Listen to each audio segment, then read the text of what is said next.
আপনাকে অনেক ধন্যবাদ। আপনি সময় দিচ্ছেন। আমি আসলে শুরু করতে চাই যে দেখলাম আমরা নির্বাচন কমিশন থেকে জানানো হলো যে গণভোটের পক্ষে মানে হ্যাঁ বা না এর পক্ষে প্রচার চালাতে পারবে না প্রজাতন্ত্রের কর্মে নিয়োজিত কোনো ব্যক্তি। যদি করেন সেটি দণ্ডনীয় অপরাধ হবে। কিন্তু তার মানে আগেই আমরা দেখলাম আলী রিয়াদ সাহেব তিনি বললেন যে এতে কোনো মানে সরকারের কর্মকর্তারা বা প্রজাতন্ত্রের কর্মচারীরা তারা সবাই বা প্রজাতন্ত্রের সাথে কর্মে নিয়োজিত সবাই গণভোটের পক্ষে বা বিপক্ষে যে কোনো বিষয় চালাতে পারবেন, এতে আইনগত কোনো বাধা নেই। মানে নির্বাচন কমিশন বলছে দণ্ডনীয় অপরাধ, জনাব আলী রিয়াজ বলছেন আইনগত কোনো বাধা নেই। আসলে আসলে বিষয়টা কি? তিনি বলছেন নৈতিকও বাধা নেই। আসলে কোনটা ঠিক? বিষয়টা তো আজকে প্রফেসর রেহমান সোমান একটা সুন্দর কথা বলেছেন এগুলো নিয়ে, যে এই পুরো জিনিসটাই হলো একটা কনফিউজিং ব্যাপার। আর ওনার মতো স্ট্যাচারের একটা লোক, উনি bank governance institute of development এর কিছু তো উনি বললেন যে এটাতে 38টা মানে বিভিন্ন দিয়েছে, যা সাধারণ মানুষ কিছুই জানে না এটা সম্পর্কে। যেমন আমি মোটামুটি লিখতে পড়তে জানি, কিন্তু আমি যখন পড়তে গেলাম এগুলা, আমার মানে আমি বুঝতে পারলাম না যে এটা নিয়ে আমি কিভাবে একটা সিদ্ধান্ত দিব। তার কারণ আমার 6 মিনিট লেগেছিল মানে পড়তে, কেমন। এখন আমি যখন প্রথম থেকে পড়ে শেষ পর্যন্ত আসছি, তখন আমি যখন হা বা না ভোট দিব, আমি ভুলে গেছি যে আমি কি পড়েছি এত। তো আমার অবস্থা যদি এই হয়, দেশের মানে অধিকাংশ জনগণ যারা ভোটার, তারা এটা সম্পর্কে তাদের বিন্দুমাত্র কোনো আগ্রহ নেই, তারা জানে না। এটা হলো তথাকথিত ওই এলিট ক্লাসের যে আমরা এই অন্তর্বর্তী সরকারের একটাই কথা, যে আমরা স্বৈরাচার যাতে ফেরত আসতে না, বারবার একই কথা বলে, কেমন। আর তাদের আচরণও হলো স্বৈরাচারী সরকারের মতো। যেমন ইউনূস সাহেব এক একটা সিদ্ধান্ত নেন, তার সঙ্গে কোনো কিছু কথা বলেন না। এগুলো আমি বহুবার বলেছি, আবার লিখেছি এই সমস্ত নিয়ে। আমরা স্বৈরাচারের শাসক বলতে আমরা কি বুঝি? যে সে বিচার বিভাগকে মানে না, কোনো আইন কানুনের ধার ধারে না, কেমন। নিজের খুশি যা ইচ্ছা করে একটা মোহাম্মদ সাদ্দুল্লাহের মতো এক একটা করে অর্ডার দিয়েছে। যেমন শেখ হাসিনার সময় আমরা দেখেছি, খালেদা জিয়ার সময় দেখেছি, জেনারেল এরশাদের সময় দেখেছি। তো উনি ইউনূস সাহেব এসেই কি করলেন, প্রথমে 2 মাসের মধ্যে ওনার বিরুদ্ধে যত মামলা ছিল, উনি এক্সিকিউটিভ অর্ডার সব মামলা উনি প্রত্যাহার করেন।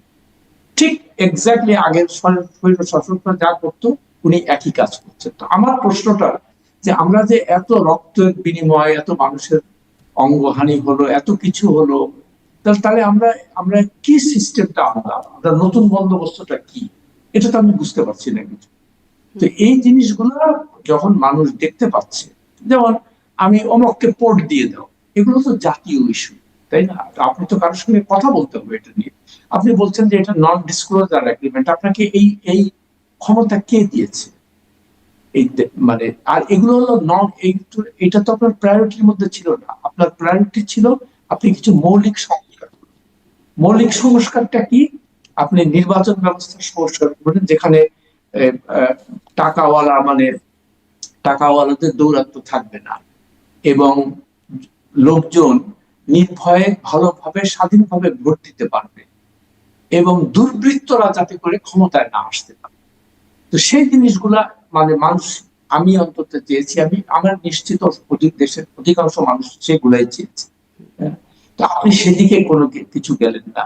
তারপরে যেমন আপনি পুলিশ প্রশাসন বা প্রশাসনকে সংস্কার করা, যেমন আমলাতন্ত্র একটা খুব বড় বাধার সৃষ্টি হয়ে, মানে সারা বাংলাদেশের উন্নতির ক্ষেত্রে সবচেয়ে বড় প্রতিবন্ধকতা। গতকালকে আমি এটার উপরে একটা ইন্টারভিউ দিয়েছি, যে ফজল কবির খান সাহেব, উনি একজন উপদেষ্টা, এবং খুব নাম করা উপদেষ্টা, মানে উনি দেশপ্রেমী। উনি হঠাৎ করে বললেন যে এই মাইলস্টোনের স্কুল কলেজের পরে যে বিমানটা ভেঙে পড়েছিল, এটা উচিত ছিল সচিবালয় পড়া। এত বড় স্ট্রং স্টেটমেন্ট, যে তাহলে এই এদের দ্বারা কোনো কিছু হবে না, এদের দেশের মানুষের কোনো কিছু। তো আমার প্রশ্নটা, যে আপনি 18 মাসের ধরে এদেরকে সহ্য করে গেছেন, বা এদের মতো কথা বলতে চলেছেন, তাদের মাথায় হাত দিয়ে সমস্ত কাজ করে নিয়েছেন, এখন এই মুহূর্তে আপনি এই সমস্ত কথা বলছেন কেন? তো মনি ইউনূস সাহেব অনেকবার বলছেন যে আমলাতন্ত্রের জন্য কাজকাম করা যাচ্ছে না। তো আপনার তো সংস্কার, তো সবচেয়ে বড় সংস্কার তো ওইখানে করা উচিত ছিল, যে যাতে করে এই আমলাতন্ত্রকে আমরা, এই যে দুষ্ট চক্র, এটাকে আমরা ভাঙতে পারি। আপনি সেদিকে গেলেন না, আপনি এদেরকে মানে পুনর্বাসন করলেন। আর সবচেয়ে আশ্চর্য ব্যাপার, এখন যে যারা মোটামুটি কন্ট্রোল করছে আমলার মানে সচিবালয়, এরা হলো সব 1982 ব্যাচের মানে কর্মকর্তারা। তো তারা কি, তাদের অভিযোগটা কি, যে আমরা পদবঞ্চিত হয়েছি, আমাদের প্রমোশন দেয় নাই। কেন দেয় নাই? আমরা বিএনপি ঘরানার লোক ছিলাম সেই জন্য, অথবা জামাত ঘরানা, মানে আওয়ামী বিরোধী ছিল। তো আমার প্রশ্ন, যে ব্যুরোক্রেসি হবে ফেসলেস, তাদের তো কেউ চিনবে না। তো আপনি বলেন, তো আপনি যখনই বলেন যে আমি বিএনপি ঘরানার লোক ছিলাম, তো তখনই তো আপনাকে should be disqualified right away. আপনাকে তো আর মানে কোনো স্থান দেওয়ার কোনো জায়গা নেই। তখন আপনি তো কোনো দলের নেতৃত্ব করার জন্য ব্যুরোক্রেসিতে আসেন নাই। তো আপনি তো প্রথমেই যখন এই কথাটা তাদের বলেছেন, সঙ্গে সঙ্গে বলতো যে বাবা, আমরা কিন্তু নিরপেক্ষ সরকার, আমরা বিএনপিরও সরকার না, জামাতেরও সরকার না। তারা যদি ক্ষমতা আসে তখন তোমরা তাদের কাছে যাবে এবং তারা তোমাদেরকে পুনর্বাসন করবে, আমরা এটা করতে পারবো, এটা নিরপেক্ষ। জি, আপনি সংস্কারগুলোর কথা বলছিলেন। সংস্কার মানে তাহলে প্রশ্ন তো সবাই করবেই যে কি সংস্কারটা আসলে হলো। সেদিন আমার সংস্কার কমিশনের সদস্য জেসমিন টুলি, তার সাথে কথা হচ্ছিল। তিনি আমাকে বলছিলেন যে আসলে যতগুলো সংস্কার কমিশনের প্রস্তাব, তার খুব সামান্যই সেই বিষয়ে নজর দেওয়া হয়েছে। এমনকি নির্বাচন কমিশন গঠন থেকে কিছুতেই আসলে সংস্কার কমিশনের প্রতিবেদন বা যে সুপারিশ প্রস্তাবনা, সেগুলো খুব একটা কেয়ার করা হয় না। কিন্তু আপনি বলছিলেন না যে একটাই ব্যাপার, সরকারের যেন স্বৈরাচার ফিরতে না পারে, গণভোট প্রচারণার ব্যাপারে আমি দেখছিলাম। এবং আপনি বলছিলেন যে এতগুলো ধারা বা এতগুলো বিষয়বস্তু, সেগুলো পড়ে আপনার মতো মানুষের বুঝতেও সময় লাগছে, তাহলে সাধারণ মানুষ কি আসলে বোঝে কিনা। কিন্তু মানুষকে যেভাবে বোঝানো হচ্ছে, আমি দেখছিলাম ডাকসু ভিপি সাদিক কায়েম, তিনি বলছেন যে একটি রাজনৈতিক দল গণভোটে নায়ের পক্ষে অবস্থান নিয়েছে, না মানে ভারতের দালালি, দিল্লির দালালদের পক্ষে অবস্থান নেওয়া, পিলখানা হত্যাকাণ্ডের বন্দোবস্ত করা, বিচারিক হত্যাকাণ্ডের মাধ্যমে আবার জাতীয় নেতাদের শহীদ করার পরিকল্পনা। মানে না মানে এরকম কিছু মানুষ মানে বুঝতে তো পারছে না, এরকম কিছু। এগুলো ইংরেজিতে বলে রেটরিক, কেমন? তো আপনি যখন ভোটারদেরকে কথা বলছেন, তো এখন অ্যান্টি ইন্ডিয়ানিজম এই দেশে খুব ভালো চলে, আপনার মানুষের বাহবা পাওয়া যায়। তো বাস্তবতাটা হলো এই, যে ইন্ডিয়া তো একটা বড় শক্তি এবং তারা আমাদের প্রতিবেশী। তো জিওগ্রাফিক্যালি আপনাকে তো ইচ্ছা করলে আপনি কি ইন্ডিয়া থেকে আমরা দূরে সরে যেতে পারি না, বা ইন্ডিয়া আমাদের থেকে দূরে, আমাদেরকে থাকতে হবে, কাছাকাছি থাকতে হবে। তো যতখানি অ্যাকোমোডেটিভ হওয়া যায়, মানে উভয় স্বার্থ রক্ষা করে, সেটাই দেখা উচিত, কেমন?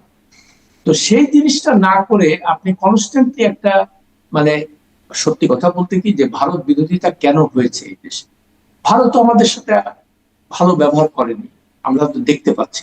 তারপর আমরা যে প্রশ্নবিদ্ধ নির্বাচন ছিল শেখ হাসিনার সময়, তখনও আমরা দেখলাম যে সবার আগে নরেন্দ্র মোদী এসে তাকে কংগ্রেচুলেট করছে, অথচ সারা দেশের মানুষ দেখেছে যে এটা কোনো নির্বাচনই হয়, একতরফা সবকিছু হয়েছে।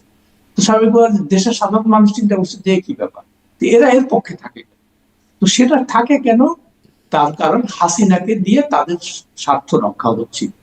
আমি যখন ইন্ডিয়ান ডিপ্লোম্যাট বা পলিসি মেকারদের সাথে বিভিন্ন সময় কথা বলেছি, ঢাকায়, দিল্লিতে, ওয়াশিংটনে, তাদেরকে আমি একটাই কথা বলতাম যে দেখো, আমরা তো 90%, যুদ্ধের সময় তো 90% আমরা ভারতের পক্ষে ছিলাম, বিকজ তোমরা আমাদেরকে মুক্তিযুদ্ধের সময় সাহায্য করেছিলে, আমরা কৃতজ্ঞ সেই জন্য।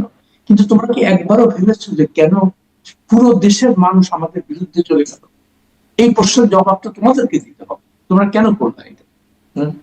তো যাই হোক, যে কথাটা মূল আপনার যে মূল প্রশ্নের, সেটার উত্তর দেওয়ার চেষ্টা করছি, যে সংস্কার হলে স্বৈরাচার ফেরত আসবে। তো এগুলো আপনি বলতে পারেন, কিন্তু যেটা বলে, আর রেহমান সোহান সাহেব একটাই কথা বলেছেন বারবার করে, যে আমি নিজেই তো বুঝতে পারছি না যে এতগুলো কি করতে পারবে। তো এইটা, আর সংস্কার হলো একটা চলমান প্রক্রিয়া। আপনি নিজে একটা জিনিসগুলো বলবেন যে এই জিনিসগুলোতে আমরা, এবং এটা সময় সাপেক্ষ ব্যাপার। অন্তর্বর্তী সরকারের তো এই সময় ছিল না এটা নিয়ে মানে ফাইনাল একটা ডিসিশন দেওয়ার। উনি, প্রফেসর রেহমান সোহান ওই কথাটাই বলছেন, যে আপনাদের উচিত ছিল জিনিসগুলোকে হাইলাইট করা এবং পরবর্তী যারা নির্বাচিত হবে তাদের কাছে এগুলা প্লেস করা, যে তোমরা এগুলা দেখো। তার কারণ আপনি সংস্কার করলেন, এখন এটা তো সংসদ থেকে পাস হতে হবে, তো পরবর্তী সংসদে যারা আসবে তারা যদি বলে যে না আমি এটা মানবো না, আপনি কি করবেন?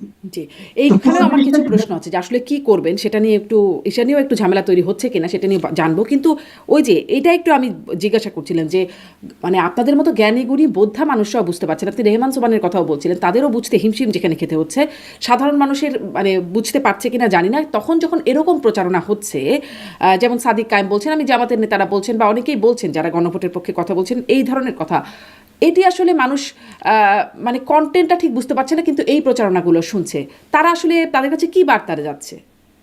না, বার্তাটা বার্তাটা কনফিউজিং, যেটা আমি বললাম, তারা ঠিক বুঝতে পারছে না কি করবে।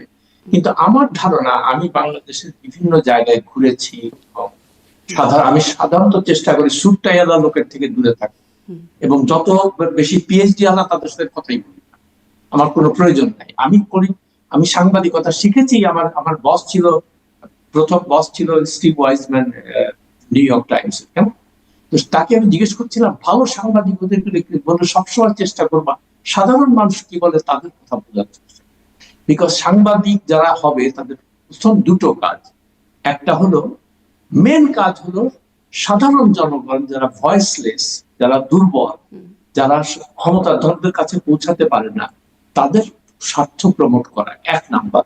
দুই নাম্বার কাজ হলো যারা ক্ষমতাধর, যারা ক্ষমতায় থাকে তারা বেপরোয়া হয়, সাধারণত তারা ক্ষমতার অপব্যবহার করে, তাদেরকে জবাবদিহিতা রাখা, তাদেরকে প্রশ্ন করা যে তুমি তো, এটা তো তোমার বাবার সম্পত্তি না, তুমি এই কাজ কেন করেছো।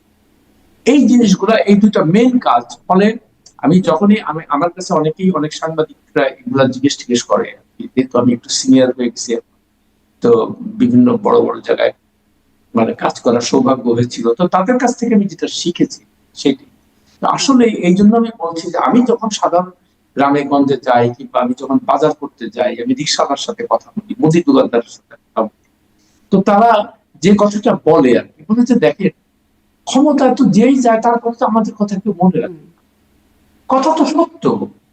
তার কারণ আপনি একটা জিনিস দেখেন, আমরা স্বাধীনতার যুদ্ধ কেন হয়েছিল এটা একটু বোঝা, মানে খুব বোঝার দরকার। সেটা হলো এই যে আমরা সবসময় বলতাম বা শুনতাম যে পাকিস্তানিরা আমাদেরকে শোষণ করে, আমরা বৈষম্যের শিকার।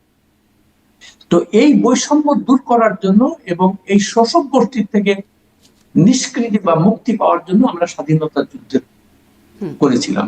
কেমন, আচ্ছা, তো এখন স্বাধীনতার পরে স্বাভাবিকভাবে মানুষের প্রত্যাশা যদি এইবার তো আর মানে শোষক আমাদেরকে শোষণ করতে পারবে না এবং আমরা আর বৈষম্যের শিকার হব। কিন্তু কি দেখতে পেলাম, 54 বছর দেশ স্বাধীন হয়েছে, তারপরে দেখতে পাচ্ছি কি, ওই পাকিস্তানিদের জায়গায় ওরা, পাঞ্জাবিরা ছিল, তারা উর্দুতে কথা বলতো, এরা বাঙালি কিন্তু শাসকের চরিত্র পাল্টায়, তারা আগের মতোই শোষণ করে যাচ্ছে। ওই যে সাধারণ মানুষ যে তিমিরে ছিল সেই তিমিরে যাচ্ছে, এবং প্রচুর বৈষম্য সৃষ্টি হয়েছে। এবং একটা জিনিস হয় কি, যখনই বৈষম্য সৃষ্টি হয় তখন দেখবেন সমাজে সংঘাত বাড়ে, বিভিন্ন জায়গায় মারামারি হচ্ছে, মানুষজন রাস্তাঘাট বন্ধ করে দিচ্ছে। এইটা হলো কি জানেন, মানুষের ক্ষোভের বহিঃপ্রকাশ। মানুষ তো বঞ্চিত, তারা দেখছে যে আপনি যদি আমলা হন বা সরকারে থাকেন, মন্ত্রী হন, আপনি বড় বড় বাড়িতে থাকবেন, আপনি বিশাল গাড়ি চালাবেন, আপনার সঙ্গে পুলিশ এসকর্ট থাকবে। হ্যাঁ, এখন আমি সাধারণ মানুষ, আমার তো থাকার জায়গা নেই, আমার ঘর দিয়ে পানি পড়ে, আমি তো, ফলে ওরা চিন্তা করছে, এই জন্য মানুষ এত ক্ষিপ্ত থাকে এই শাসক গোষ্ঠীর প্রতি, যে তখন এই জন্য আমি বারবার করে একটা কথা বলছি যে আপনারা যদি সমাজে যতদিন বৈষম্য না কমবে ততদিন এই ধরনের সংঘাত বা আপনি মন্ত্রীদের কথা বলছিলেন, মন্ত্রীদের জন্য আরো বড় বাড়ি, সুইমিং পুল ওয়ালা বাড়ি, জিম সহ বাড়ি, এরকম আরো কিছু এখন হচ্ছে।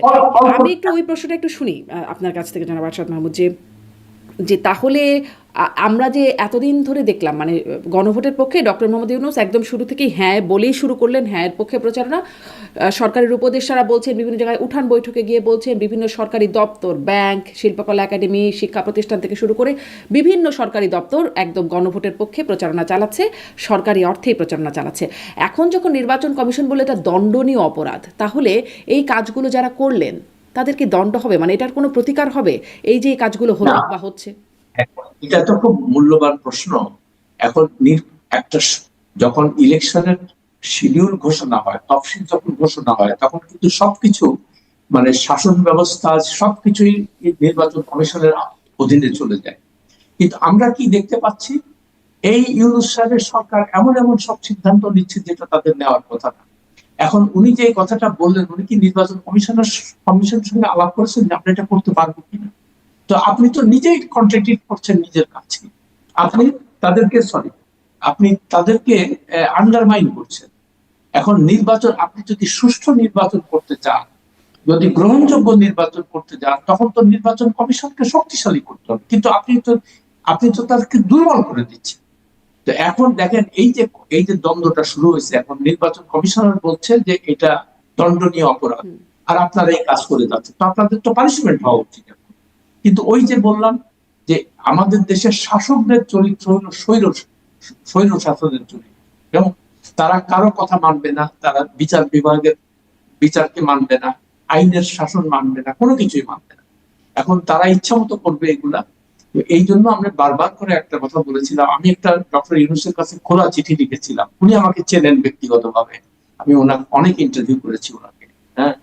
এবং উনি নোবেল যখন পেয়েছিলেন, তখন আমি ওয়াশিংটন পোস্ট না, ওয়াশিংটন টাইমস এর ফরেনের এই ম্যাগাজিন এডিটর আমাকে বললো, তোমাদের দেশের এরকম একজন লোক, তুমি এর উপর একটা কাভার স্টোরি করো। 3000 শব্দের একটা বড় কাভার স্টোরি করলাম সেটা। তো যাই হোক, এটা তো আমরা সবাই চেয়েছিলাম যে উনি ভালো কাজ করবেন, আমরা সবাই তাকে সমর্থনও দিয়েছিলাম সেই কারণে। কিন্তু তার কার্যকলাপ গত 18 মাসে, আপনি পৃথিবীর কোথাও শুনেছেন যে একটা দেশের সরকার প্রধান সে প্রতি মাসে একবার করে বিদেশ যায় কোনো কারণ ছাড়া, কোটি কোটি টাকা খরচা করে? এটার জবাবদিহিতা কোথায়? আমি বারবার এক কথাই লিখছি যে আপনি যাচ্ছেন, আপনি বলতেছেন উনি আবুধাবিতে গেলেন, কাতার গেলেন, কি জন্য? এগুলো সবকিছুই তার কিন্তু পার্সোনাল ভিজিট, এটা কোনো দ্বিপাক্ষিক ব্যাপার না। দ্বিপাক্ষিক বৈঠকটা হলে হয় কি, এই সমস্ত খরচ টরচ গুলার সেই হোস্ট গভর্নমেন্ট দেয়। উনি কিছুদিন আগে লন্ডন গেলেন, সেখানে ওইটা, কিন্তু যেহেতু কোনো দ্বিপাক্ষিক সফর ছিল না, বাইলাটারাল, সেজন্য তারা কোনো হোস্ট করে নাই, তারা হোটেল খরচ দেয় নাই, কোনো কিছুই করে নাই। ফলে আর উনি 10 লক্ষ টাকা পার নাইট হোটেল ভাড়া দিচ্ছে, প্রেসিডেন্সিয়াল সুইটে থাকছে উইদাউট এনি রিজন। তো আপনি যদি জবাবদিহিতায় বিশ্বাস করেন, তাহলে আপনি কি এই কাজ করতে পারবেন? এটা তো জনগণের টাকা, এটা তো আপনার টাকা। তো এখন এই ধরনের কার্যকলাপ আপনি একের পর এক করে যাচ্ছেন, আর আপনি মানুষকে বলছেন যে তোমরা গণভোট দাও। সে গণভোট আমার ব্যক্তিগতভাবে আমি নিজেও এগুলো পড়ার চেষ্টা করি। তখন এগুলো তো রিলেভেন্ট না। রিলেভেন্ট যে এগুলো, যেটা বললাম, আপনার নির্বাচন ব্যবস্থার সংস্কার করা, শাসন ব্যবস্থার প্রশাসনের সংস্কার, পুলিশের সংস্কার। পুলিশ মানে হলো একটা অত্যাচারী বাহিনী। তো এটার থেকে তো মানুষকে বোঝাতে হবে যে না, এরা আমাদের বন্ধু, এরা তোমাদের। পুলিশ মানে কি? পুলিশ মানেই হলো মানুষকে, মানে যাদের ক্ষমতা নেই তাদেরকে ধরে নিয়ে যাবে, নিয়ে পকেটের মধ্যে ইয়াবা ঢুকায় দিবে, বলবে যে এই তুমি টাকা দাও, তুমি ইয়াবা মানে স্মাগলিং করছো। কিন্তু পুলিশের এই চেহারার কি একটু পরিবর্তন হয়েছে? মানে এখন দেখা যায় যে ছোট ছোট ছেলেরা পুলিশকে গিয়ে হুমকি ধামকি দিয়ে আসে, পুলিশ একদমই নত যেন হয়ে থাকে। হ্যাঁ, পুলিশ গত 24শে অগাস্টে যে বিপ্লবটা হলো, এটা দেখেন, পুলিশের উপর মানুষের যে ক্ষোভ, সেটা তো আমরা নিজের চোখে দেখলাম। পুলিশের থানায় আগুন দিয়েছে, তাদেরকে মেরে ফেলেছে। ফলে হয়েছে কি, পুলিশ সম্পূর্ণভাবে টোটালি ডিমোরালাইজড হয়ে গেছে, ভয় পেয়েছে সত্যি কথা বলতে কি। এবং এই পুলিশ আর কখনোই যদি আমূল কোনো পরিবর্তন না হয়, এই পুলিশ আর কখনোই পুলিশের সেই ভূমিকা পালন করতে পারবে। তারা সর্বক্ষণ চিন্তা করবে যে আমাকে কি আবার মার দেবে, আবার কি গুলি করবে, আবার কি করবে। তো এই যে অবস্থাটা, এই অবস্থা থেকে আমরা নিষ্কৃতি চেয়েছিলাম। আমরা চেয়েছিলাম পুলিশের সংস্কার হবে সত্যিকার। আপনি কি করলেন? পুলিশের সংস্কার, তাদের পোশাক বদল, নীল পোশাকের জায়গায় আপনি তাদের এখন ওই যে একটা চৌকিদারি পোশাক একটা দিয়ে দিচ্ছে, তাতে কি, কিন্তু ভিতরের লোকটা তো একই আছে। তো সংস্কারটা কোথায় হলো? এখনো দেখবেন ওই থানায় লোকজনকে ধরে নিয়ে যায়, অত্যাচার করে, মেয়েদেরকে রেপ করে থানায় নিয়ে। মানে তাহলে মানুষের নিরাপত্তাটা কোথায়? মানুষ তো পুলিশকে বন্ধু ভাবতে পারছে না। মুশকিলটা তো সেই জায়গাতেই। তো এই সংস্কারগুলো না করে আপনি খালি একটাই কথা বলেন, স্বৈরাচার জন্য ফেরত না আসে। এগুলো তো ভেগ কথাবার্তা, এগুলো তো রেটর। আমি তো ইন্টারেস্টেড না এগুলো। আমি চাই সত্যিকার অর্থে একটা সাধারণ মানুষ যেন সে মানে 3 বেলা ঠিক মতো খেতে পারে, তার চিকিৎসার ব্যবস্থা হয়, আপনি সেই দিকে নজর দেবেন। আপনার আপনি আপনারা অসুস্থ হলে আপনি সিঙ্গাপুরে চলে যাচ্ছেন চিকিৎসা, আর সাধারণ মানুষ দেশের হাসপাতালে চিকিৎসা পাচ্ছে না। তো এগুলা কি কি ব্যাপার? এগুলা বৈষম্য না?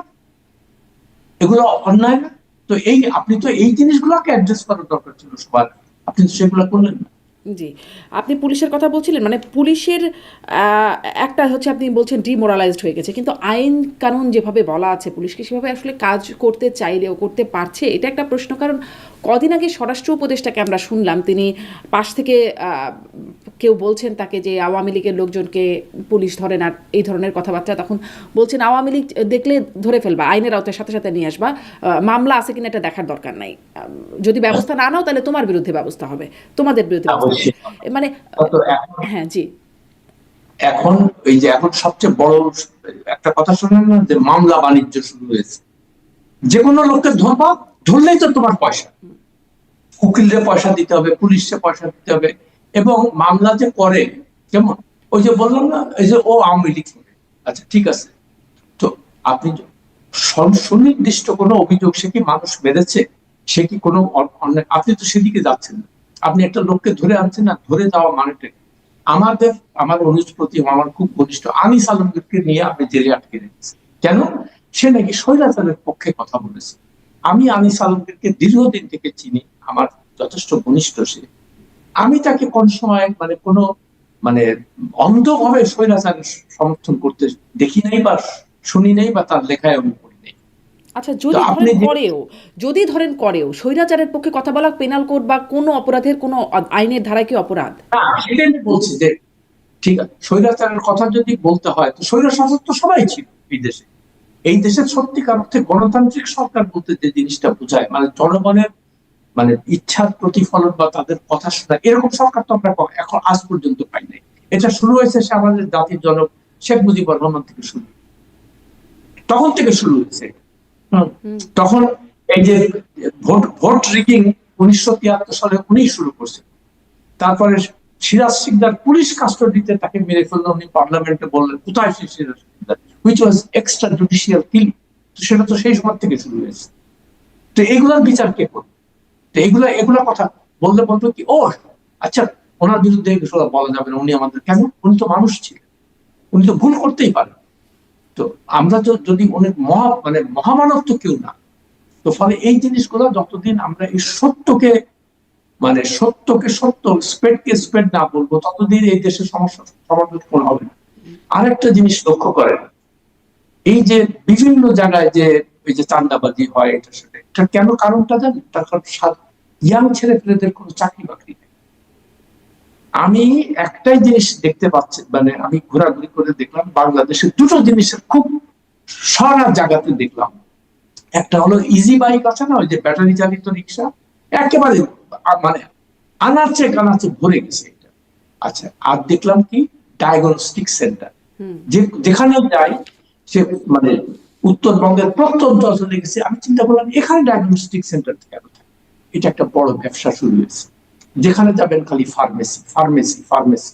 তার কারণ সত্যিকার অর্থে প্রোডাক্টিভ সেক্টর যেটা, সেখানে কোনো বিনিয়োগ নাই, সেখানে কোনো চাকরি বাকরি নাই। তো এই ইয়াং ছেলে পেলে গুলা কি করে, ওই ইজি বাইক চালায়। সেখানে আপনি তাদেরকে ধরতেছেন, তাদেরকে ধরে আপনি তাদেরকে রাস্তায় নামলে তাদেরকে পিটাচ্ছেন। কেন পিটাচ্ছেন? যে রাস্তাঘাটে যানজট হচ্ছে। তো যানজট যেহেতু ওরা দুর্বল, ওদেরকে মারতে সুবিধা, কিন্তু যানজটের মূল যারা কারণ, সে বড় বড় গাড়িওয়ালারা করে, তাদেরকে আপনি কিছু বলতে পারেন। আর তাদের লাইসেন্স দিল কে? তো বহু পুরনো, সূত্রটা তো অনেক পেছনে, যে চালাচ্ছে তাকে লাইসেন্স বা তাকে পারমিশনটা দিল কে, কিভাবে নামলো, কিভাবে আনলো, এগুলো তো অনেক প্রশ্ন আছে। যাই হোক, অনেক দূরে চলে যাবো আলোচনা করতে করতে। আমি আবার আলোচনাটাকে পুরনো জায়গায় ফিরে আনি, যে ওই গণভোটের পরে বা নির্বাচনের পরে কি প্রফেসর আলী রিয়াজের আরও একটি বক্তব্য, তিনি বলছেন 12ই ফেব্রুয়ারি নির্বাচন, বা ত্রয়োদশ জাতীয় সংসদ নির্বাচন অতীতের 12টি নির্বাচনের মতো না। এরপর নির্বাচিত সংসদ সদস্যরা 180 দিন গণপরিষদ হিসেবে কাজ করবেন। প্রেস সচিব শফিকুল আলম তিনি খবরটি শেয়ারও করলেন। তারপরে মানুষ মানে অনেক আলোচনা হলো যে সরকারের মেয়াদ আরও বাড়াতে যাচ্ছে কিনা এর মধ্য দিয়ে, কিন্তু প্রেস উইং থেকে বিবৃতি দিয়ে জানানো হলো যে সরকারের মেয়াদ বাড়ানোর কোনো পরিকল্পনা নাই বা এরকম কিছু হচ্ছে, এটা ভিত্তিহীন। কিন্তু তাহলে এই যে বক্তব্য 180 দিন গণপরিষদ হিসেবে কাজ করবে, এইটা আগের নির্বাচনগুলো থেকে আলাদা হবে, এই কারণে ঘটনাটা আসলে কি ঘটতে যাচ্ছে, মানে কি হবে? আমি আরেকটু স্পষ্ট হই, আর একটা প্রশ্ন একটু ছোট্ট করে করি। তখন আসলে ডক্টর ইউনূস কি করবেন? ডক্টর ইউনূস ক্ষমতা ছেড়ে দেবেন? তখন কি প্রধান উপদেষ্টার পদ থাকবে? থাকলে কি থাকবে? জি আচ্ছা, এখন একটা কথা বলি যে আলী রিয়াজ সাহেব কি বললো বা শফিকুল আলম সাহেব, এগুলো সাধারণ মানুষের এগুলো কনসার্ন নাই, সাধারণ মানুষ জানেও না, বুঝেও না। এখন আপনি আলী রিয়াজকে নিয়ে আসছেন আমেরিকার থেকে ধরে, উনি সে আমার পরিচিত, তাকে আমি তুমি তুমি করে পড়ি আর কি। কারণ আমি ছাত্র জীবন থেকে তাকে চিনি। যাই হোক, সেটা অন্য কথা। আপনি তাকে নিয়ে আসলেন কি, আপনি তাকে ওই যে সংস্কার কমিশনের মানে ঐক্যমত্য কমিশনের আপনি ডেপুটি চিফ করলেন তাকে, ভালো কথা।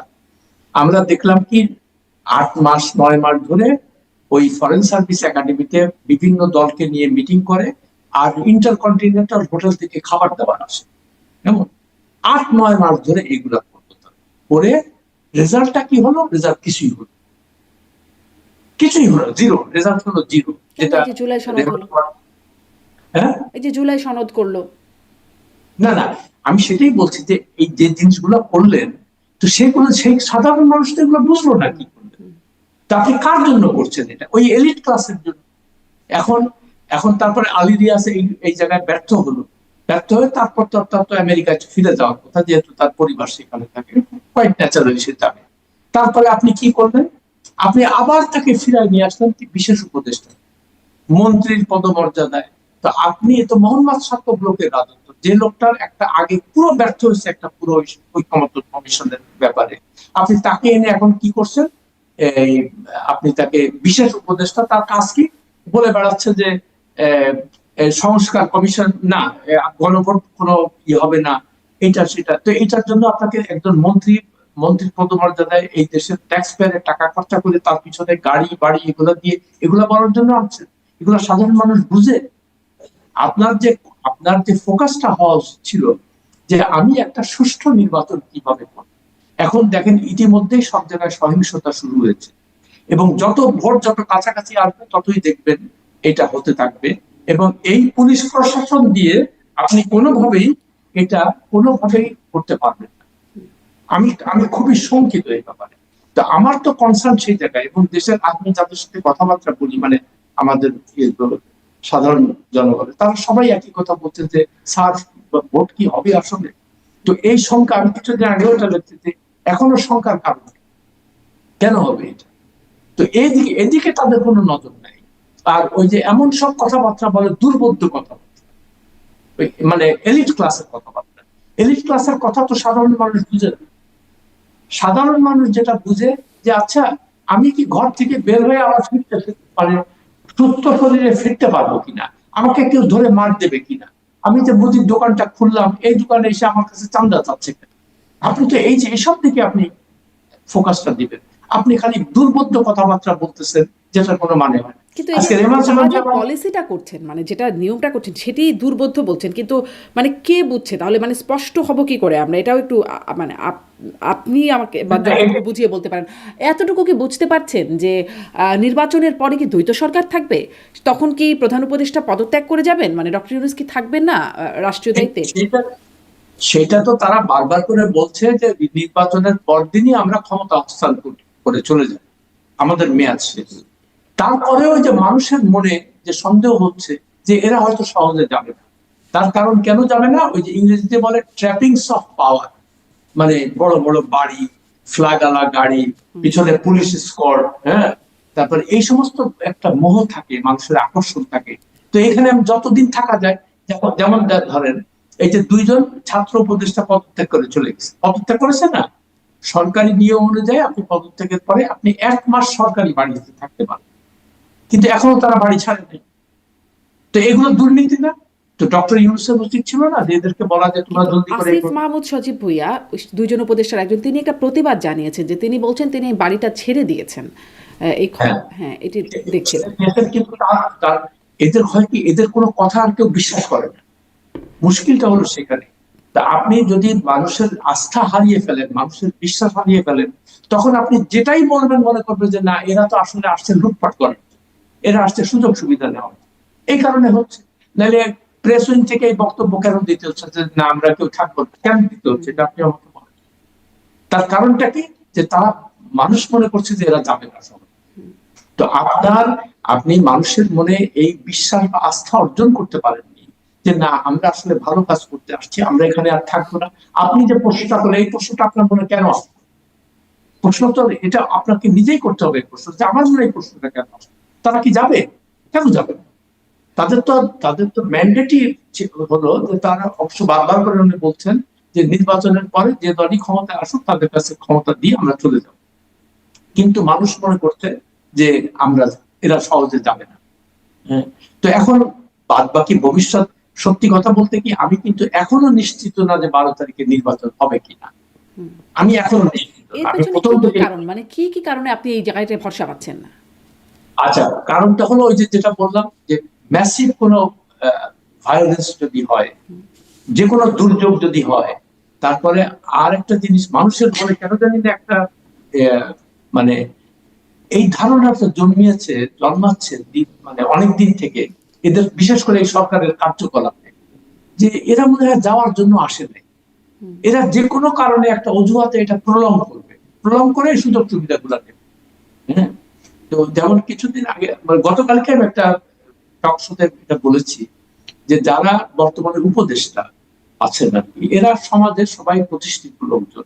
এর মধ্যে 5 জন, ওয়াহিদুদ্দিন মাহমুদ, ফজল কবির খান, তারপরে সালেউদ্দিন আহমেদ, এরা শারমিন মোর্শেদ, এরা তো সবাই যাদের প্রত্যেকের নিজের ঘর বাড়ি আছে ঢাকা শহরে তাদের। তো এরা যদি সত্যিকার অর্থে দেশপ্রেমিক হতো, এসে বলতো যে আমরা কোনো কিছু চাই না, আমাদের আল্লাহ একটা সুযোগ দিয়েছে দেশটাকে সেবা করার জন্য, আমরা আমাদের সর্বোচ্চ দিয়ে আমরা দেশের মানুষের মঙ্গল করবো। কিন্তু ওরা দেখা গেল কি, সবার আগে যে মন্ত্রী পাড়ায় উঠলো। আমি এক উপদেষ্টাকে জিজ্ঞেস করেছিলাম যে আমি তো চিন্তা করতে পারি যে আপনি নিজের বাড়ি ছেড়ে ওখানে কেন গেলেন? আচ্ছা গেলাম, মানে ওই যে বেগম সাহেবের কাছে দেখাইতে হবে। বেগম সাহেব বলছেন তুমি কিসের মন্ত্রী হইলো, তোমার পিছনে পুলিশ, তুমি বড় বাড়িতে থাকো না কেন? হ্যাঁ, তুমি ফ্লাগারা গাড়ি চালাও না কেন? তো এই যে আমাদের ওই যে বললাম না ট্র্যাপিংস অফ অফিস, এটা ভয়ানক খারাপ জিনিস। এর থেকে আপনি যদি দূরে না থাকেন, নিজেকে এই লোভ থেকে যদি দূরে না রাখতে পারেন, সেই দেশের কিছু হবে। জি, এই জন্য যে আপনি বলছিলেন যে উপদেষ্টাদেরকে বলছিলেন আল্লাহ সুযোগ দিয়েছে, ঠিক এরকম করেই আসিফ নজরুল, যিনি এখন মাননীয় আইন উপদেষ্টা, তিনি বেশ আগে বলেছিলেন আল্লাহ যদি সুযোগ দিত তাহলে জান দিয়ে কাজ করতেন তিনি একদম। হ্যাঁ, তো আসলে সেই জান দিয়ে কাজ করতেছে, জান দিয়ে কাজ করতেছে, 2 দিন পর পর বিদেশ চলে যায়, তারপরে ওই বড় বাড়িতে থাকে। হ্যাঁ, আর সবচেয়ে বড় কথা দেখেন, একটা জিনিস খেয়াল করেন, আমরা কারা? 2 জেনারেশন আগে আমাদের ঠিকানা ছিল ধান ক্ষেত। আমরা তো জমিদার ছিলাম না, আমরা সব গ্রাম থেকে আসছি। ধান ক্ষেত ছিল আমাদের ঠিকানা। তো ধান ক্ষেত থেকে আমরা এসে এই এই বড় বড় বাড়িতে উঠে গেছি, এখন আমাদের মাথা খারাপ হয়েছে। তো এখন সবাই মনে করে এগুলো হলো কি কলোনিয়াল সিস্টেমে যারা ছিল আর কি, যেমন ব্রিটিশরা আমাদের, ব্রিটিশরা আমাদের রাজা ছিল না। তো ফলে ছোটবেলার থেকে দেখতাম যে সাহেবরা হলো সাংঘাতিক ব্যাপার, যে ইংরেজি বলতে পারে, সুট টাইপ করতে পারবে, হ্যাঁ, ওদের মতো কথা বলতে পারবে। তো ওই কলোনিয়াল মাস্টার্স যারা, তারা মানে সামনের দরজা দিয়ে চলে গেছে, কিন্তু পিছনের দরজা দিয়ে আবার এখানে আসছে। কিভাবে? এই পিছনের দরজা দিয়ে কাদের মাধ্যমে আসছে? এই আমলাদের মাধ্যমে। তারা এই আমলা গ্রুপকে ট্রেন করেছে যে তোমরা আমাদের মতো ইংরেজি বলবা, আমাদের মতো সুটটাই করবা, এবং আমাদের ইন্টারেস্ট থাকবে।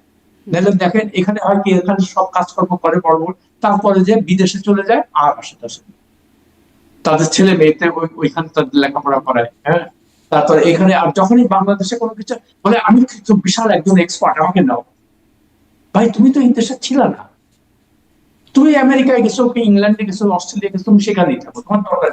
আমার কথা হচ্ছে এই দেশ চালানোর জন্য আপনি লিখে রাখেন এই কথা, এই দেশ চালানোর জন্য কোনো অসম্ভব মেধাবী কোনো লোকের দরকার নেই।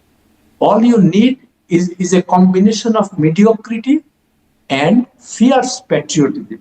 বাংলায় বলি কথাটা, এই দেশ চালানোর জন্য এক নিখাদ দেশপ্রেম এবং মধ্যম মানের মানে মেধা এরকম থাকলেই এটা যথেষ্ট। যারা কথায় কথায় বিদেশে যাবে না বা ওই বিদেশে ছেলে মেয়ে পাঠানোর চেষ্টা করবে না। আর একটা দেখেন দুঃখের বিষয়, এই দেশের শিক্ষা ব্যবস্থার কথা চিন্তা করেন যে এখানে স্কুল কলেজ গুলাতে কোনো ভালো লেখাপড়া হয় না, ফলে যারা ক্ষমতাবান তারা সব বিদেশে যাবে। যদি আমরা এই যে মানে এই যে সর্বাঙ্গে ব্যথা ওষুধ দিব কোথাও, অনেকগুলো সমস্যা আপনার কথা থেকেই চলে আসছে। কিন্তু আরো যদি সুনির্দিষ্ট জায়গায় আসি, যে একটু আসিফ নজরুল প্রসঙ্গে আসলো, তার সময়ে মানে তিনি ক্রীড়া উপদেষ্টা, এখন এরকম সময় আমাদের একটা সিদ্ধান্ত আমরা বিশ্বকাপ খেলতে যাচ্ছি না, যেতে পারছিও না, সেই মোস্তাফিজ ইস্যুকে কেন্দ্র করে আস্তে আস্তে ঘটনা এখানে গিয়ে গড়ালো। বাংলাদেশের সাংবাদিকরাও এখন তাদেরও অ্যাক্রেডিটেশন বাতিল করেছে আইসিসি। এই পরিস্থিতিকে এড়ানো যেত। মানে ক্রিকেট তো আমাদের জন্য একটা বিশাল ব্যাপার। আমরা দেশে বিদেশে আসলে চিনি ক্রিকেট দিয়েও, অনেকে আমাদের চেনে বাংলাদেশকে। আমি আপনার প্রশ্নটা বুঝতে পারিনি, আবার একটু রিপিট করেন। আমি বলছিলাম যে এই যে আমাদের যে খেলা নিয়ে যে পরিণতিটা হলো, যে আমরা এখন বিশ্বকাপ খেলতে পারছি না, এমনকি আমাদের সাংবাদিকরা একটা কাভারও করতে পারবেন না, তাদের অ্যাক্রেডিটেশনও বাতিল হয়ে গেছে, আইসিসি করেছে। তো আমি জিজ্ঞাসা করছিলাম যে এই পরিস্থিতি কি এড়ানো যেত? আচ্ছা, এটার জন্য সবচেয়ে বড় কথা যে ইন্ডিয়া দায়ী। ইন্ডিয়া দায়ী কি একটা, মানে ওই যে মুস্তাফিজকে যখন বাদ দিল বিজেপির হুমকির কারণে, তখন মানে এটা স্বাভাবিকভাবে একটা রিপারকাশন হবে এই দেশে, যে সে একটা মুসলমান বলে তুমি তাকে টিম থেকে বাদ দিছো কেন। কিন্তু এটার সঙ্গে আরো অন্য যে জিনিসগুলো আছে, আমাদের যারা ক্রিকেটার, এরা তো ধরেন সাধারণ মধ্যবিত্ত পরিবারের ছেলে, এরা ক্রিকেট খেলে টেলেই মোটামুটি একটু এদের অবস্থা ভালো হয়েছে। এখন এই যদি খেলাটা না খেলতে পারে, তাহলে তো এরা বিশাল অঙ্কের টাকার থেকে বঞ্চিত হবে। যদিও আজকে বলছে যে কি এখানে একটা T20 ঢাকাতে করবে ইলেকশনের আগে 3 দিনের জন্য, তো এগুলো নিয়ে তো তাদের পোষায় না। তো এখন আপনি যখন এরকম একটা, হ্যাঁ আপনি বললেন কি আমাদের ভারত বিরোধিতা করতে হবে, ভারত আমাদের সঙ্গে এটা করেছে, কিন্তু আমি ঠিক এই ব্যাপারগুলোতে আমি মানে দক্ষ কেউ না, আমার অভিজ্ঞতা নাই। কিন্তু আমার ধারণা এটাকে হয়তো আরো একটুখানি কশাসলি হ্যান্ডেল করার দরকার ছিল। তাদেরকে বলা উচিত ছিল যে দেখো আমাদের এখানে তো একটা রিপারকাশন হয়েছে, তো আমাদের প্লেয়াররা যদি ওখানে যায়, তো তখন তাদের নিরাপত্তা, তারা তো মুসলমান হিসেবে তাদের মারতেও পারে। তখন আইসিসির উপরে একটা দায় বর্তাতো, আইসিসি তখন রেসপন্সিবিলিটি দিত যে আমরা এইটা হ্যান্ডেল করব, আমাদের উপর ছেড়ে দাও। কিন্তু সেটা না করে আইসিসি কে বাদ দিয়ে তুমি আগের থেকে একটা সিদ্ধান্ত নিয়ে যে আমরা সেখানে যাব, ফলে আইসিসি বলছে তোমার দরকার নেই, আমি স্কটল্যান্ডকে নিয়ে বসে। তো আমাদের পক্ষে কথা বলার তো কেউ নাই। মানে ইংল্যান্ড বলেন, অস্ট্রেলিয়া বলেন বা অন্যান্য বড় দেশ যারা মানে ইয়ে করে, ক্রিকেট খেলে বা এটা, তারা তো আমাদের পক্ষে কেউ আসছে না, আমরা তো একা হয়ে গেছি। এটা তো বাস্তবতা, এটা মেনে নিতে হবে। পাকিস্তান অবশ্য খানিকটা আমাদের পক্ষে দাঁড়িয়েছে। এখনো তারা সিদ্ধান্ত নেয়নি যে কি করবে, এখন বলেছে যে এটা করা উচিত হয়নি, করা উচিত হয় না তো সবাই বলবে, কিন্তু বাংলাদেশের পক্ষে হয়ে যে বাংলাদেশকে নিয়ে যে না এটা কেউ করবে না। সেটাই, এই যে বিশ্বকাপ খেলা, মানে ওটাই বলছিলাম যে ক্রিকেটারদের লস তো আছেই, সাথে সাথে পুরো মানুষেরও তো একটা আবেগের জায়গা, একটা আকর্ষণের জায়গা, এবং বিশ্বজুড়ে বাংলাদেশকে চেনার একটা প্ল্যাটফর্মও বিশ্বকাপ ক্রিকেটে বাংলাদেশ, সেটি এবার হচ্ছে না। একটু গণভোটের ওই প্রচারণার বিষয়ে যেটি বলছিলাম, যে এতদিন ধরে বিএনপি নীরব ছিল। রংপুরের জনসভায় তারেক রহমান আজকেই বললেন, শুক্রবারেই বললেন যে গণভোটে হ্যাঁ এর পক্ষে ভোট দিতে। মানে এই বিষয়টাকে আপনি কিভাবে দেখছেন? আর আপনার কাছে কি মনে হয়, মানে গণভোট যে প্রচারণাগুলো, এনসিপি, জামাত, সরকার হ্যাঁ এর পক্ষে প্রচারণা চালিয়েছে, বিএনপি এতদিন নিষ্ক্রিয়, কেউ কেউ না এর পক্ষেও চালিয়েছে প্রকাশ্যে, এবং শুরুর দিকে একটা না ক্যাম্পেইনও ছিল বিএনপির, আজকে এসে সবশেষ তারেক রহমানকে দেখা গেল, আর জাতীয় পার্টি এদিকে না এর পক্ষে প্রচারণা চালাচ্ছে। বিএনপির মধ্যে আমি একটা অ্যাম্বিভ্যালেন্স লক্ষ্য করেছি প্রথম থেকেই। তারা চিন্তা করছে কোনটা বললে আবার মানে জনগণ আমাদের বিপক্ষে চলে যায় কিংবা কিছু, তারা ওই পালস বুঝের কথাবার্তা বলছে। হ্যাঁ, আমার ধারণা প্রথমে বলেছিল যে আমরা এই সালুদ্দিন আহমেদ নিজেই বলেছিল ঐক্যমত্য কমিশনের যে আমরা তো এগুলো মানবো না। হ্যাঁ, তার কারণ এটা আমাদের ভোট মানুষের কাছে যেতে হবে, তারপরে আমরা ইলেকশন, এটা তাদেরই কথা। এখন যেহেতু খুব প্রচারণা হচ্ছে না, যে গণভোটে যদি না বলো তাহলে কিন্তু স্বৈরাচার ফেরত আসবে, স্বৈরাচার ফেরত আসা মানে কি শেখ হাসিনা ফেরত আসবে। তো এটা মানুষ চিন্তা করছে ওর সফর, এটা তো মহা একটা বিপদের কারণ। তো সেই জন্য ওটার থেকে মানুষের দৃষ্টি অন্যদিকে ফেরানোর জন্য ওই তারেক রহমান আমার ধারণা ওই কথাটা বলেছে যে না আমরা এক অব্দি। তার কারণ ওই স্বৈরাচারের জিনিসটা মাথার মধ্যে এমন ভাবে মানুষের মনের মধ্যে ঢুকানো হচ্ছে যে এটা একটা, তার বিরুদ্ধে যেতে পারছে না এরা। তবে এটা শুনে রাখেন, আমরা হইলাম সামন্ত প্রভু সবাই, we are all feudal lords. কেমন, আমরা কারো কথা শুনি না, মানি না, আমি যেটা মনে করবো ওইটাই। তা না হলে বাংলাদেশের আজকে এই অবস্থা হয় না। হ্যাঁ, তো এই জন্য বললাম যে আপনি যখন ইলেকশনটা হবে, হোপফুলি, আমি এখনো মানে আশা করি যে হয়তো হয়ে যাবে, কে মানে বিএনপি আসুক বা জামাত আসুক আমি এখনো জানি না। হ্যাঁ, যদিও মানে আমার ব্যক্তিগত ধারণা বিএনপির জন্য খুব ইজি সেলিং হবে না এটা। এটা হলো আমার নিজের মানে অ্যাসেসমেন্ট আর কি, আমি যা সাধারণ মানুষের সাথে কথাবার্তা দেব। এনি কেস যেই ক্ষমতায় আসুক, তারা তখন এই জিনিসটা, আপনি তো হ্যাঁ ভোট বললেন, এটা যেটা করতে হবে, এটা কিন্তু পার্লামেন্টে পাস করাইতে হবে। পাস না করলে তো এটার কোনো লিগাল ভ্যালিডিটি নাই। কেমন, জনগণ কিন্তু ভোট দিলেই হবে না। আর গণভোটের কথা যেটা বললেন, গণভোট তো আগে একবার তিনবার দিয়েছে। যে কোনো একটা শিক্ষিত লোককে জিজ্ঞেস করেন তো আগের গণভোট গুলো কি ছিল, কেউ বলতে পারবে।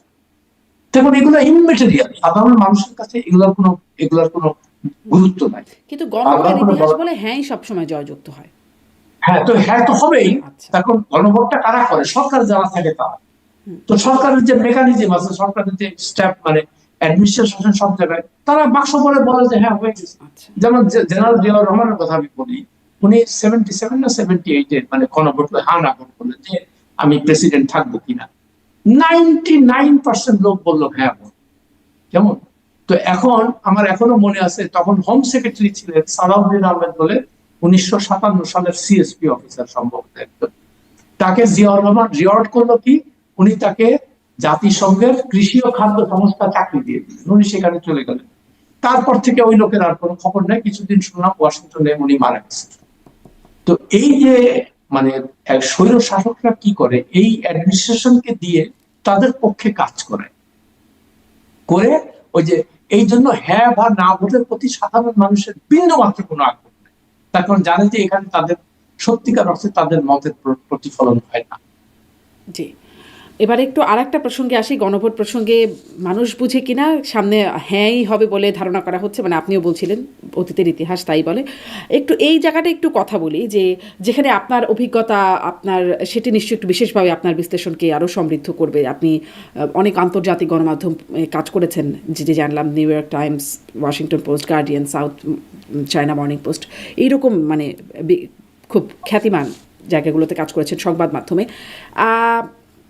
যেই ওয়াশিংটন পোস্টের যে রিপোর্টটা সম্প্রতি আমরা দেখলাম, যেখানে আসলে একটা ফাঁস হওয়া অনানুষ্ঠানিক কথোপকথন মার্কিন দূতাবাসে, সেখানে দেখা যাচ্ছে যে স্পষ্টতই জামাতের পক্ষে একরকম আশ্বস্ত করার চেষ্টা, নারী সাংবাদিকদের একটা প্রচারণাও এবং খুব ইতিবাচক বার্তা দেয়া।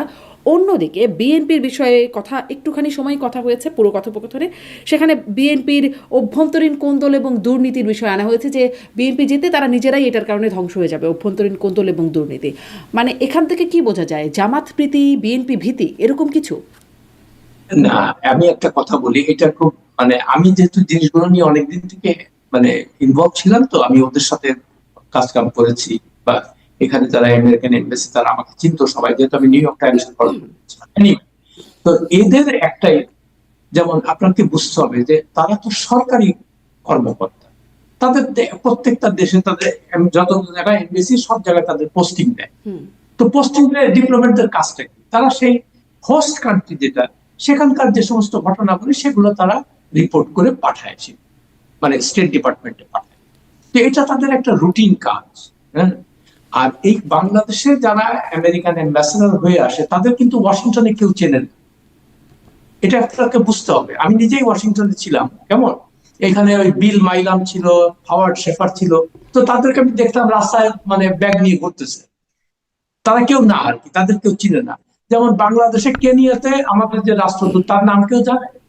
কিংবা মানে ইন্দোনেশিয়াতে কে আছে, কেউ নাম জানে তাদের? মানে এগুলো ইনসিগনিফিকেন্ট।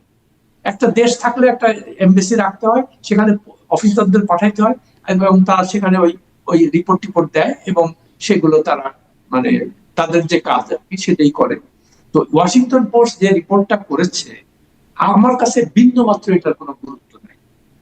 বিন্দু মাত্র কোনো গুরুত্ব নাই। এবং আমাদের জার্নালিস্টরা সত্যিকার অর্থে তারা এই জিনিসগুলো বুঝেও না, মানে ভালো করে বুঝতেও পারে না।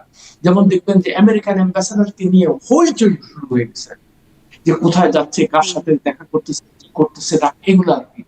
তো আমি ওদেরকে মাঝে মাঝে ঠাট্টা করে বলি যে দেখো, তোমাদের তো ওয়াশিংটনে কেউ চেনে না, কিন্তু এখানে এসে ইউ বিকাম সেলিব্রিটি, সবাই তোমাদের সাথে দেখা করতে চায়, বিকজ আমেরিকান অ্যাম্বাসাডার। হ্যাঁ, তো এরা করে কি, ওই সুযোগটা নেয়। এক আমেরিকান অ্যাম্বাসাডার আমাকে বলছে যে আচ্ছা, এইখানে সবার সাথে দেখা করতে এত ইজি দেখা করা যায় কেন, আমাদের সাথে তো কেউ দেখা করে না। ঠিক, আমি বললাম যে ওই তুমি যে আমেরিকান, তুমি যে সাদা চামড়া, তুমি পাওয়ারফুল, এই জন্য আমরা মনে করি কি যে তোমাকে সাথে খাতির টাতির থাকলে যদি আমার কোনো কিছু লাভ হয়, আমি যদি একটা ভিসা পাই বা আমি যদি একটা বিদেশি ট্যুর পাই, তো হয়ে গেল শেষে। তো এই যে ওরা নিজেরাই অবাক হয়ে যায়, আমাকে কয়েকজনে বলছে যে তোমাদের দেশের লোকজন এত ইজি কেন তাদের সাথে দেখা করে। আপনি চিন্তা করেন কিন্তু আমি যে আসলে সেটা আসলে খুবই সত্যি কথা। বরাবরই এটি আলোচনা হয় যে সাদা চামড়ার ওনারা আসলে আমরা এত, মানে সাংবাদিক থেকে শুরু করে সবাই এত আকুল হয়ে উঠি কেন।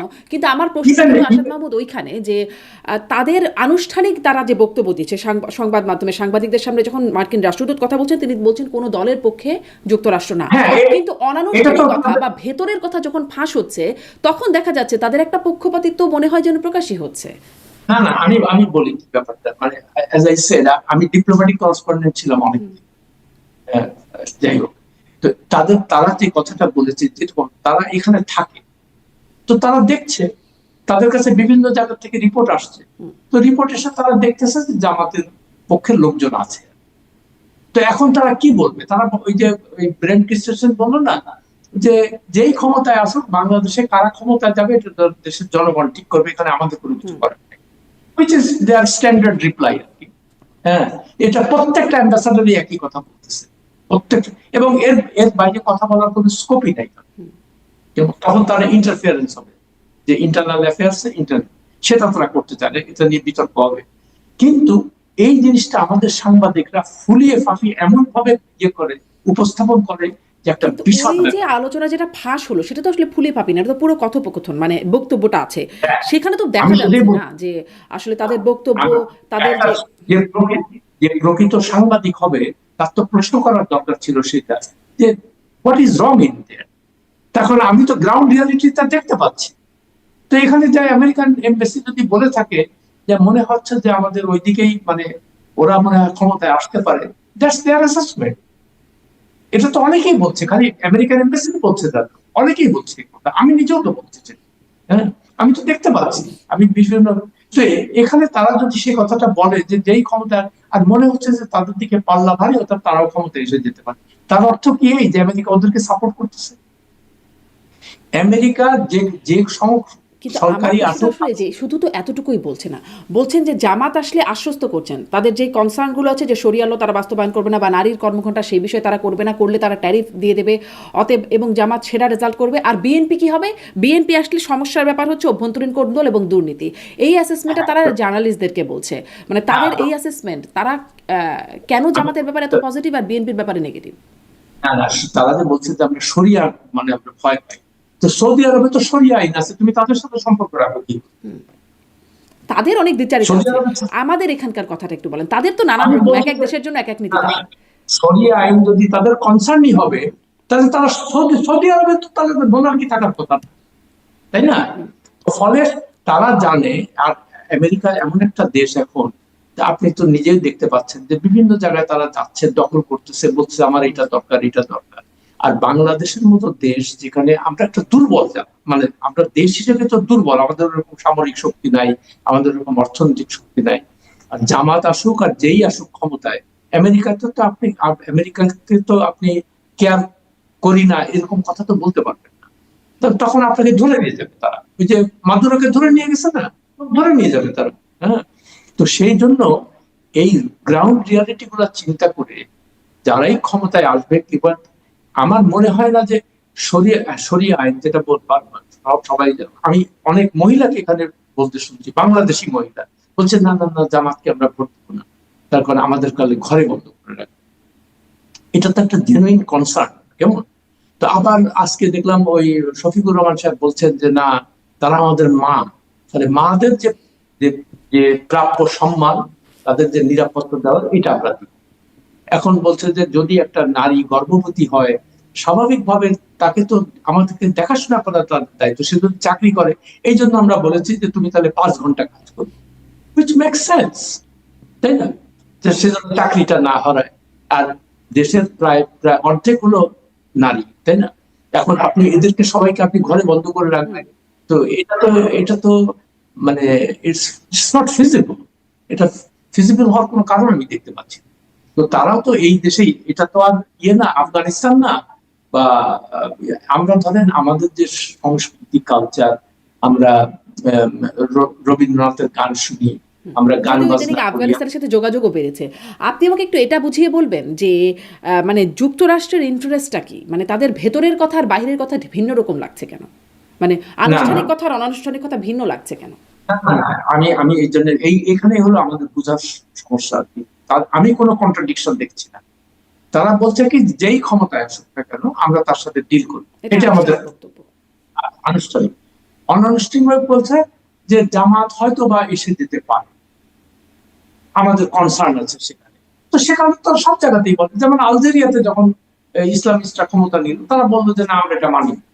তারপরে 2006 সালে যখন গাজাতে ইলেকশন হলো, হামাস ক্ষমতায় আসলো, তারা বললো আমরা এটা মানি, যেহেতু ওরা খুব ডাইহার্ড ইসলাম। কেমন? কিন্তু না, মানি না এক কথা, আর তাদের সাথে ডিল করার এক কথা। তো আলজেরিয়ার সঙ্গে আমেরিকার সম্পর্ক কি নষ্ট হয়ে গেছে? নষ্ট তো হয় না, কিন্তু তারা তো বিয়ে কিন্তু করছে। বিএনপি আসলে তাদের অভ্যন্তরীণ কোন্দল এবং দুর্নীতিতে নিজেরাই ধ্বংস হয়ে যাবে, এটা কেন তাদের মানে বক্তব্য? এটা কেমন? তারা তো বিএনপির তো আগের আগের রেকর্ড তো ভালো না। বিএনপি তো দুর্নীতিতে 5 বার চ্যাম্পিয়ন হয়েছিল, 2001 থেকে 2006 সাল। তো এগুলো কি মানুষ ভুলে গেছে? 5 বার সারা বিশ্বে 5 বার চ্যাম্পিয়ন হয়েছে, চ্যাম্পিয়ন নাম্বার 1 দুর্নীতিতে। তো স্বাভাবিক হয়, যেখানে দুর্নীতি বেশি থাকে সেখানে কোন্দল শুরু হয়, মানে টানাটানি শুরু হয়, আমাকে হালুয়া রুটি দাও, আমাকে এইসব নিয়ে দাও। অবভিয়াসলি এই কনসার্ন তো সবারই থাকে। আর যে কোনো দেশে একটা মানে আমেরিকার এখানে ইনভেস্টমেন্ট যারা করবে, আমেরিকান ইনভেস্টমেন্ট, তাদের তো স্বার্থ রক্ষা করতে হবে। আমেরিকা যে সারা পৃথিবীতে এত মিলিটারি বেস রেখেছে, কিসের জন্য রেখেছে? যাতে করে তাদের ইনভেস্টমেন্ট গুলো তারা প্রোটেক্ট করতে পারে। তাহলে কি এরকম কেমন? যে স্বার্থ আছে বলেই তাদের একটা প্রায়োরিটি আছে দলগুলোর মধ্যে, মানে স্বার্থ দেখে যে এখানে দুর্নীতি বা এখানে এই বিষয়গুলো আছে, অতীত অভিজ্ঞতা রেকর্ড ইত্যাদি দেখে এই একটা অবস্থান, অন্যদিকে ওরা খুব ভালো করবে, ওরা এটা করবে না, ওদের প্রতি আস্থা দেওয়া, আশ্বস্ত করা, এই অবস্থান আমেরিকার? না না, এটা এগেন আমি তো এই কথাটাই বারবার করি। আমেরিকার কোথায় গণতন্ত্র আছে কি না, কি নাই না, এটা নিয়ে তাদের কোনো কনসার্ন নেই। তারা মুখে মুখে বলে এটা। যদি কনসার্ন থাকতো তাহলে ইরানের, আপনাকে আমি ইতিহাসটা বলি, 1953-তে ইরানের প্রথম মানে গণতান্ত্রিক ভাবে নির্বাচিত প্রধানমন্ত্রী হলেন মোহাম্মদ মোসাদ্দেক। কেমন? সে এসেই কি করলো, অ্যাংলো পার্সিয়ান অয়েল কোম্পানি, যেটা যেটা ব্রিটিশরা ইয়েদের ছিল, সেটা সে ন্যাশনালাইজ করে দিল। বললো যে আমাদের তেল আমরা নিব, তোমরা এখান থেকে পয়সা নিবা। এই তখন কি করলো, এই সিআইএ দিয়ে মোসাদ্দেককে সরাই দিয়ে ওই শাহ রেজা শাহ পাহলভিকে তাদের একটা পারফেক্ট গভর্নমেন্ট করলো। তো তারা যদি সত্যিকার অর্থে গণতন্ত্রে বিশ্বাস করতো, মানুষের ইচ্ছার প্রতিফলনের দিকে যদি নজর দিত, তাহলে তো এই কাজটা তারা করতো না। আমেরিকার যেখানেই যাক, তাদের নিজের স্বার্থে কাজ করবে, তাদের তাদের ইন্টারেস্ট সেখানে মানে যেটা বড় সেখানে কাজ করবে। নাহলে ভেনিজুয়েলা কেন? তাহলে তারা কি মনে করছে জামাত আসলে তাদের স্বার্থের জন্য সেটি মানে ইন্টারেস্টের জন্য ভালো হবে? ভালো না হলে জোর করে বলবে, বলবে তাহলে তোমার কিন্তু ধরে নিয়ে যাবো। তুমি যদি আমার কথার এদিক ওদিক করো, তাহলে তোমাকে আমি মাদুরের মধ্যে তোমাকে তুলে নিয়ে যাবো। তো এই নজির তো আমেরিকা বিভিন্ন জায়গায় দেখিয়েছে, তাই না? মানে 1990 আপনার মনে আছে কিনা, আপনার মনে থাকার কথা না, ম্যানুয়েল নারিও গেছিল পানামা লৌহ মানব, তাকে ওখান থেকে মানে প্লেন দিয়ে উড়া দিয়ে চলে গেল আমেরিকা, তাকে জেলে মারলো এবং এই করলো। মাদুরোকেও একই কাজ করতেছে। হাইতির কি বলে, হাইতির যে প্রাইম মিনিস্টার ছিল, তাকেও তারা প্লেন দিয়ে উঠায় দিয়ে চলে গেল। তো এই ইতিহাস তো মানে এটা তো কোনো কাল্পনিক কথা না, কোনো হরর মুভি না, দিস ইজ রিয়ালিটি। এবং সারা বিশ্বই এখন দেখতে পাচ্ছে যে আমেরিকা ইচ্ছা করলে যে কেউ যেখান থেকে তাকে তুলে নিয়ে যেতে পারে। তো বাংলাদেশে যারা ক্ষমতা আসবে, জামাত বা এটা, তারা কি জানে না যে আমার অবস্থা কি হবে যদি আমি ওদের বিরুদ্ধে বেশি কিছু করি? তাহলে ওরা এই বুঝে না। যে আমেরিকা নিজের স্বার্থেই জামাতের প্রতি একটা বায়াসনেস দেখা যাচ্ছে অনানুষ্ঠানিক আলোচনায় বা ভেতরের আলোচনায়, এটিতে আসলে নির্বাচনের উপর প্রভাব পড়বে বা নির্বাচনের ফলাফলের উপর? আমি আমি আপনার সঙ্গে দ্বিমত পোষণ করছি, এটা বায়াসের কোনো ব্যাপার না, তারা রিয়ালিটিটা করছে, এখানে বায়াসের কোনো কিছু না। আমেরিকার রিয়ালিটি দেখেও তো কারো বায়াসড পক্ষে হতে পারে, যে এটি ভালো আমি এর হ্যাঁ, পক্ষে, এটি খারাপ আমি তার পক্ষে না, এই রিয়ালিটি অনুযায়ী না তো না বায়াস হতে পারে। না না, তারা তারা গ্রাউন্ড রিয়ালিটি তারা দেখছে, তাদের যে অ্যাসেসমেন্ট, তারা জরিপ করে না তাদের নিজস্ব লোকজন দিয়ে। তো এটা তো যে কেউ, আজকে জামাতের পক্ষে যে যে জোয়ার উঠেছে, এটা কি কিন্তু এটা কি কোনো জরিপে তো বললো না, আমি তো আজ পর্যন্ত একটা জরিপও দেখলাম না যেখানে বলছে যে জামাত ক্ষমতায় যাবে। সব জরিপ বলছে বিএনপি ক্ষমতায় যাবে, আচ্ছা, তাদের এই জরিপও বলছে জরিপ বিএনপি ক্ষমতায় যাবে। আমি বলি এই জরিপগুলা কারা করে? এই জরিপের ফান্ডিংটা কারা দেয়, কারা করে? এগুলো তো বুঝতে হবে, কেমন? তো এগুলো নিয়ে আমার কোনো মানে মাথা ব্যথা নাই। আমি এই জন্য বললাম যে আমি সব সময় সাধারণ মানুষের সাথে কথা বলি, তাদের পালসটা বোঝার চেষ্টা করি।